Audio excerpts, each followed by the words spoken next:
आप देख रहे हैं DCP news detective crime press. दुकान में बैठकर शराब पीने को मना करने पर अंकित पर चली गोली। आपको बता दें, पचवदून विकासनगर शांत रहने वाला इलाका विगत कुछ समय से यहाँ एक के बाद एक कई गोलीकांड हो चुके हैं। इसके बावजूद घटना की वारदातें लगातार बढ़ती जा रही हैं। कल रात लगभग 8:30 बजे पुल नंबर 1 के पास 4 युवकों ने अंकित का रास्ता रोका। उनमें से एक ने अंकित पर गोली चलाई। एक गोली अंकित के कमर को छूते हुए निकल गई, दूसरी गोली गर्दन के पास। लगभग 8 बजे के आसपास दुकान बंद करने का समय हो गया था।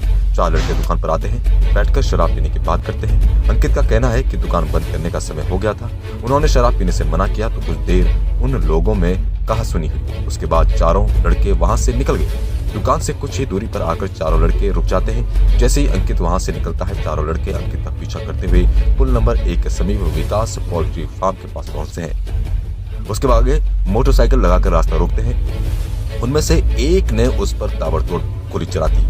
गनीमत रही कि गोलियां अंकित को नहीं लगी। पुलिस ने तत्काल अपराधियों को तलाश शुरू कर दी और उनमें से 2 लड़कों को पकड़ लिया। अभी तो पुलिस के गिरफ्त से बाहर है। आपराधिक घटनाओं के कारण क्षेत्र में भय का माहौल उत्पन्न होता है। कुछ माह पूर्व जीवनगढ़ में गोलीकांड हुई थी। इस दौरान इस तरह की गोलीकांड की घटनाएं क्षेत्र में बार बार हो रही हैं। अपराधियों को कानून और पुलिस का कोई खास डर नहीं है। अब देखना यह होगा कि कब तक इस तरह की घटनाओं पर पुलिस लगाम लगा पाती है। कैमरामैन राहुल सिंह के साथ रिपोर्टर रुद्र बहादुर थापा, इसी समय जो पुल नंबर 1 से आगे जो डाकपत्थर रोड जो नई कॉलोनी से पहले हूँ, और आपको मैं बताना चाहता हूँ कि यहाँ रात को लगभग 9 बजे के आसपास एक गोली चलने की घटना हुई है। और यहाँ पर आपको दिखाना चाहता हूँ कि आप देखिए, यहाँ पर एक गोली का खोखा भी पड़ा हुआ है, आप देख रहे हैं। और यहाँ पर दूसरा उसका जो चली हुई जो गोली का जो है टुकड़ा है वो भी यहाँ पर दिख रहा है। और आपको ये भी मैं दिखाना चाहूँगा कि यहाँ पर जो है, यहाँ पर कुछ जो है जो खाने पीने की जो चीज़ें हैं वो भी यहाँ पर दिख रहे हैं। आपको कुछ गिलासें भी दिख रही होंगी यहाँ पर। और जिनके साथ ये घटना हुई है, जिनके ऊपर फायरिंग की है, उनसे हम जो है उनके साथ क्या हुआ है, आइए हम इनसे जानने की कोशिश करते हैं कि ये बात किस प्रकार और कैसे हुई है। जी, आपका नाम? मेरा नाम अंकित मल है जी, लक्ष्मणपुर का रहने वाला हूँ जी। तो आपके साथ यहाँ पर क्या घटना घटी है? सर, मेरे यहाँ कल डाक पत्थर में ये मेरे मौसी के भाई हैं, मेरे मौसी के लड़के हैं, मौसी के लड़के हैं। और कल इन्होंने मेरे को बुलाया था, वहाँ पर फास्ट फूड की दुकान है इनकी। इन्होंने मेरे को वहाँ पर बुलाया था कि कल कि मेरे को वहाँ पर आज लड़का नहीं है हेल्प करने के लिए, तो मैं इनके पास हेल्प करने के लिए गया।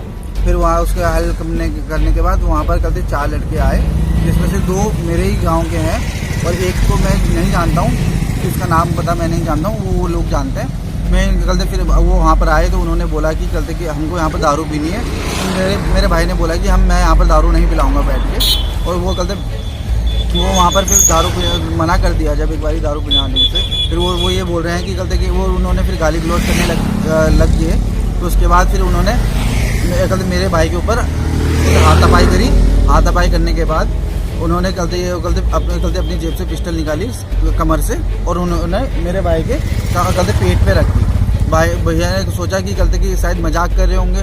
फिर ऐसे करके फिर वहाँ पर बातचीत करके वो ये बोला कि माफ़ी मांग के कि आप जाइए यहाँ से, चलो जो भी बात है आप चले जाइए। फिर वो यहाँ से जाने के बाद हमारा वेट गाड़ी के पास कर रहे थे, वो भी डाकपत्थर में पड़ता है। फिर मैं और मेरा भाई शॉप बढ़ा के हम विकास नगर की तरफ आ रहे थे, तो उन्होंने हमारा पीछा करा। पीछा करने के बाद यहाँ पर नंबर 1 पुलिस से थोड़ा सा पहले यहाँ पर उन्होंने मेरे ऊपर उसमें से 2 लड़कों ने ये बोला कि मेरे को पहले, जिसका नाम बाल किशन और रोशन है, और उन्होंने ये बोला कि ये इसके पास पिस्टल है और कि पिस्टल ये ना पिस्टल है, हमने देखी है, और कि ये गुस्से वाला बहुत है और ये चला देगा। मैं मार के दिखाता हूँ उसको गोली कैसे मारते कि मैं सीने में मारूंगा सीधा, ऐसा बोला उसने। उसके बाद उसके जो 4 जने थे, उनका दोस्त था, उसने सीधा पिस्टल निकाली और सीधा मेरे ऊपर फायरिंग कर दी। उसने मेरे पे 2 फायरिंग करी, जो एक मेरे कमर से निकली और दूसरी मेरे गर्दन की वजह से। तो बाकी फिर उसके बाद गोली की आवाज़ सुन के यहाँ के गाँव के लोग आ गए, जिसकी वजह से मेरी जान